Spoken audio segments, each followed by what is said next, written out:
नमस्कार दोस्तों, स्वागत है आप सबका हमारे इस YouTube चैनल कॉलेज फाउंडेशन में। आज की इस वीडियो में हम पढ़ेंगे हमारे संविधान के बारे में। तो यदि अगर आप किसी भी कंपटीशन एग्जाम की तैयारी कर रहे हैं तो ये वीडियो आपके लिए बहुत ही महत्वपूर्ण होने वाला है। वैसे संविधान के बारे में तो हमारे सभी नागरिकों को पता होना चाहिए, तो आप सबसे निवेदन है कि इस वीडियो को अधिक से अधिक शेयर करें अपने दोस्तों के साथ, अपने रिलेटिव्स के साथ, ताकि सबको संविधान के बारे में जानकारी हो सके। और साथ ही हमारे चैनल को सब्सक्राइब कर लीजिए और बेल आइकॉन को भी दबा लीजिए, क्योंकि इसके बाद मैं संविधान की प्रस्तावना, उनकी अनुसूचियां और उनके भागों के लिए भी वीडियो बनाऊंगा, जिसका कि नोटिफिकेशन आपको सबसे पहले मिलता रहेगा। ठीक है, तो चलिए आज का वीडियो हम शुरू करते हैं। सबसे पहले हम बात करते हैं संविधान के बारे में। ठीक है, तो संविधान किसे कहते हैं?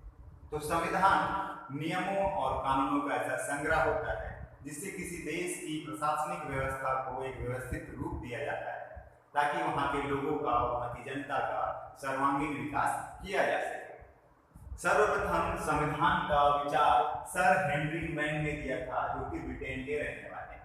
ठीक है, अब हम बात करते हैं संविधान के प्रकार के बारे में। तो संविधान मुख्य रूप से दो प्रकार के होते हैं, एक लिखित संविधान और दूसरा अलिखित संविधान। तो जैसा कि हम नाम से ही समझ सकते हैं, लिखित संविधान मतलब ऐसा संविधान जिसमें नियम और कानून लिखित रूप में होते हैं, उसे हम लिखित संविधान कहते हैं। जैसे भारत का संविधान, यूएसए का संविधान, स्विट्जरलैंड का संविधान, मोनाको आदि देशों का जो संविधान है वह लिखित रूप में है। इसमें जो भारत का संविधान है वह विश्व का सबसे लंबा लिखित संविधान है, और मोनाको का जो संविधान है वह विश्व का सबसे छोटा लिखित संविधान है। इससे पहले यूएसए का जो संविधान था वह सबसे छोटा लिखित संविधान था। ठीक है, इसके बाद हम बात करते हैं अलिखित संविधान के बारे में। तो इसको भी हम नाम से समझ सकते हैं, ऐसा संविधान जिसमें नियम और कानून लिखित रूप में नहीं होते हैं, मौखिक रूप में होते हैं, उसे हम अलिखित संविधान कहते हैं। जैसे ब्रिटेन, सऊदी अरब, इजराइल आदि देशों के जो संविधान है वह अलिखित रूप में। अलिखित संविधान मुख्य रूप से रीति रिवाज, प्रथा परंपरा और न्यायिक प्रक्रिया के ऊपर आधारित होता है। हमारे देशों में भी विभिन्न समाजों में ऐसे रीति रिवाज, प्रथा परंपरा और न्यायिक प्रक्रिया के ऊपर आधारित कानूनों का पालन होता है। यहाँ पे जो ब्रिटेन का जो संविधान है वह संविधानों का जनक कहा जाता है, क्योंकि ब्रिटेन के संविधान के बाद ही बाकी सारे देशों ने संविधान को अपनाया था। ठीक है, इसके बाद हम बात करते हैं कठोर संविधान और लचीला संविधान के बारे में। तो कठोर संविधान किसे कहते हैं? ऐसा संविधान जिसमें संशोधन करना, जिसमें परिवर्तन करना कठिन होता है, उसे हम कठोर संविधान कहते हैं। अगर हम इसमें संशोधन करना चाहे तो 2/3 बहुमत चाहिए होता है संसद में, तब जाके हम उसमें संशोधन कर सकते हैं। जैसे यहाँ पे जो यूएसए का जो संविधान है वह कठोर संविधान है। ठीक है, इसके बाद हम बात करते हैं लचीला संविधान, तो जिसमें संशोधन करना आसान होता है, साधारण बहुमत से ही हम संशोधन कर सकते हैं। साधारण बहुमत कहने का मतलब है जितना टोटल नंबर ऑफ सीट है उसका आधे से एक ज्यादा। ठीक है, तो साधारण बहुमत से हम उसमें संशोधन कर सकते हैं, उसको हम लचीला संविधान कहते हैं। यहाँ पे जो ब्रिटेन का जो संविधान है वह एक लचीला संविधान है। ठीक है, और हमारे पास जो भारत का संविधान है, हमारे देश का जो संविधान है वह कठोर व लचीला दोनों प्रकार का संविधान है, क्योंकि भारत के जो कुछ मूल आदर्श है, मूल कर्तव्य है, मौलिक अधिकार है, उनमें परिवर्तन नहीं किया जाना चाहिए या नहीं हो सकता। इस वजह से भारत के संविधान को कठोर व लचीला दोनों प्रकार का संविधान कहा जाता है। ठीक है, इसके बाद हम बात करते हैं हमारे भारतीय संविधान के बारे में। ठीक है, तो भारत में संविधान का विचार सर्वप्रथम मानवेंद्र नाथ रॉय जी ने दिया था 1934 में। ठीक है, इसके बाद भारत में संविधान की जो मांग करने वाला सबसे पहला व्यक्ति था वह थे मोतीलाल नेहरू जी। ठीक है, और सबसे पहला दल जिसने संविधान की मांग की भारत में वह दल था स्वराज दल। ठीक है, संविधान के ऊपर सबसे पहला भाषण देने वाले व्यक्ति थे महात्मा गांधी जी, और इसे जनता तक लाने का श्रेय जाता है पंडित जवाहरलाल नेहरू जी को। ठीक है, भारत के संविधान के ऊपर सबसे अधिक प्रभाव भारत शासन अधिनियम 1935 का पड़ता है, अर्थात ब्रिटेन का जो संविधान है उसका प्रभाव हमारे देश के संविधान के ऊपर सबसे अधिक पड़ता है।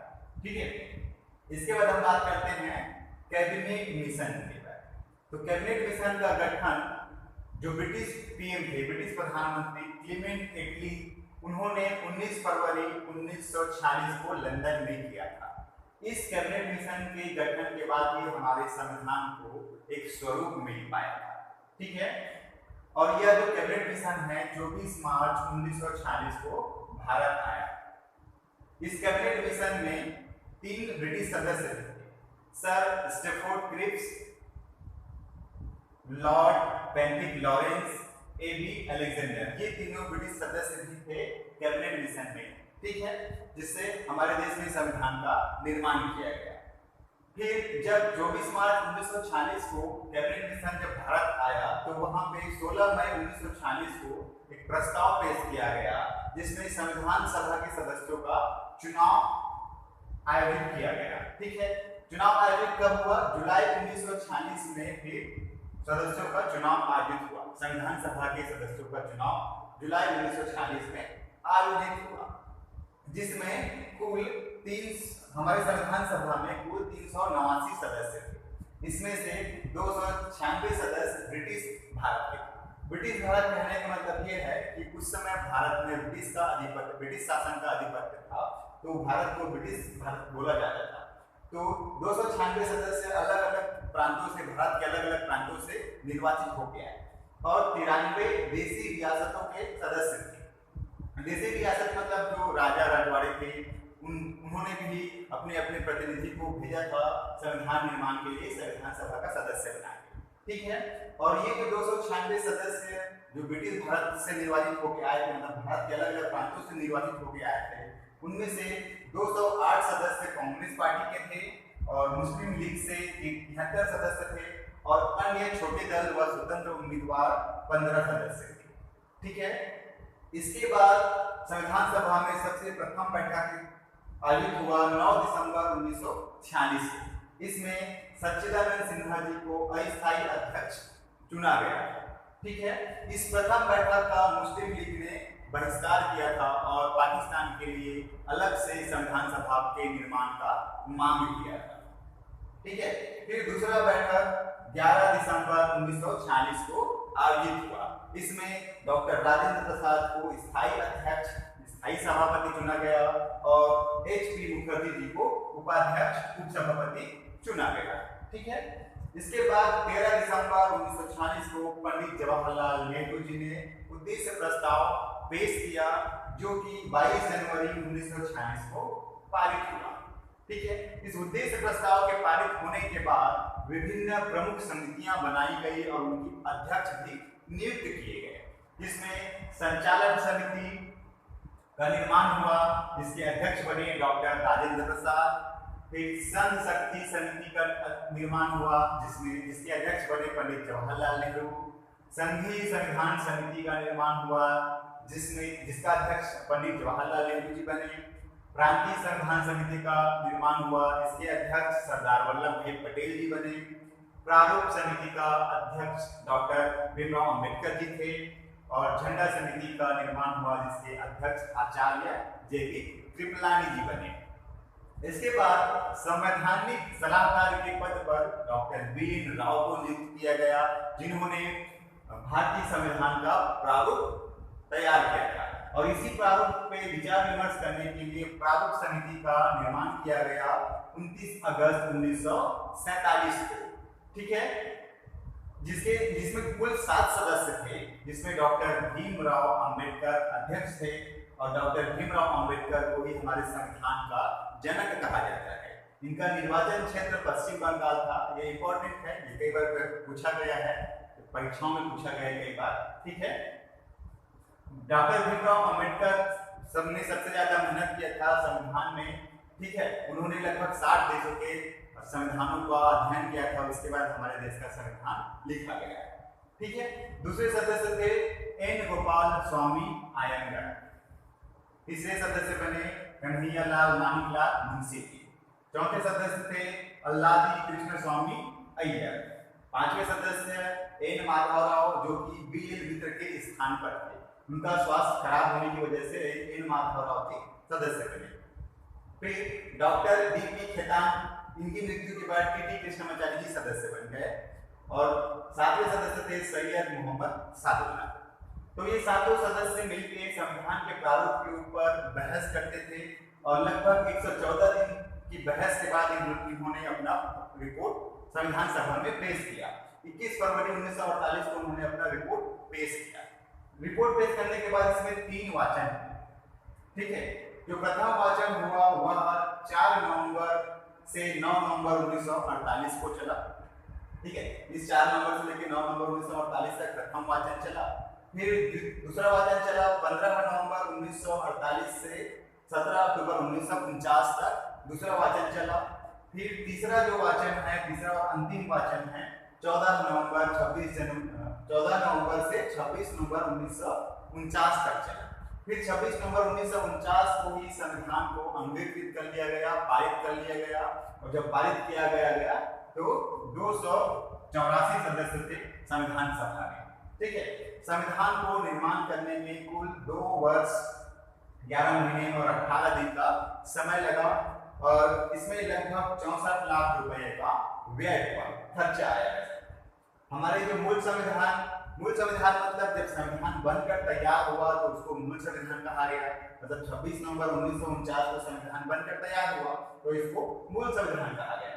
तो मूल संविधान में एक प्रस्तावना, 22 भाग, 365 अनुच्छेद व 8 अनुसूचियां थी।